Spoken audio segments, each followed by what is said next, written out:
আসসালামু আলাইকুম সকলকে। আশা করি সকলেই ভালো আছেন। আজকের এই ভিডিওটা আমার জন্য খুব স্পেশাল।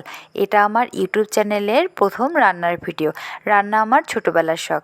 আর আজ এই শখটা আপনাদের সবার সাথে ভাগাভাগি করে নেওয়ার জন্যই আমার এই ইউটিউব চ্যানেল।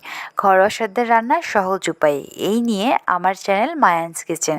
আজ শুরু করছি মজাদার এক পদ নিয়ে মোগলাই পরোটা। আশা করি আমার রান্নার ভিডিও আপনাদের সকলের কাছে ভালো লাগবে।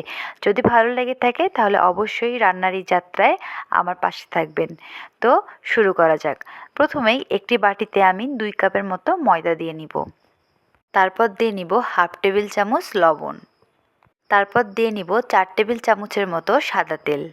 এবার আমি ময়দার সঙ্গে উপকরণগুলো মিশিয়ে নিব।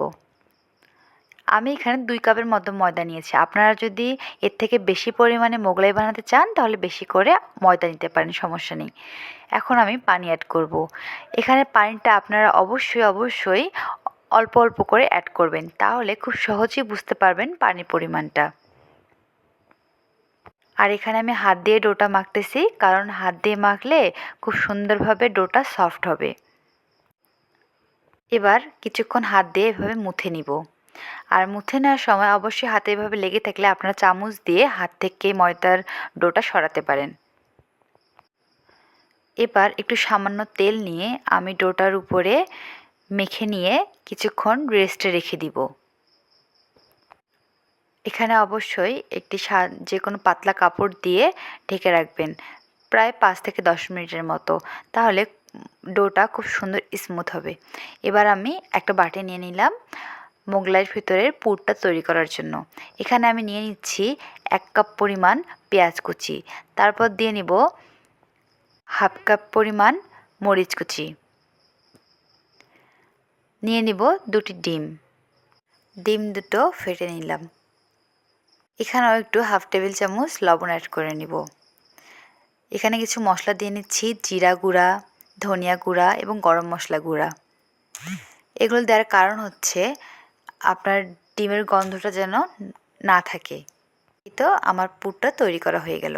এবার আমি এখানে ডোটা থেকে 3টা লেচি কেটে নিয়েছি। এবার লেচিগুলো এভাবে একটু হাত দিয়ে মুথে নিব, তাহলে আর একটু সফট হবে। সবগুলো লেচিগুলো আমি এভাবে হাত দিয়ে একটু মুথে নিব।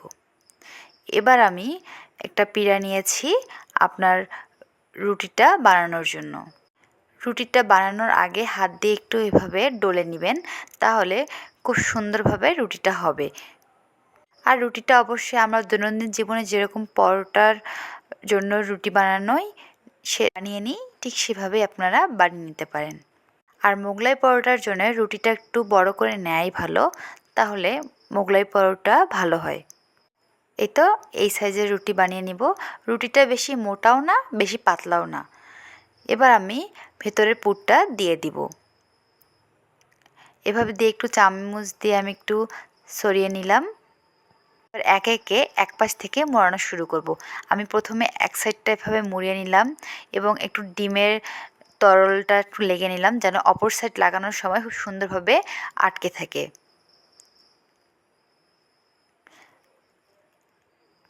এরপর বাকি 2 সাইডও আমি ঠিক ওইভাবে মুড়িয়ে নিব।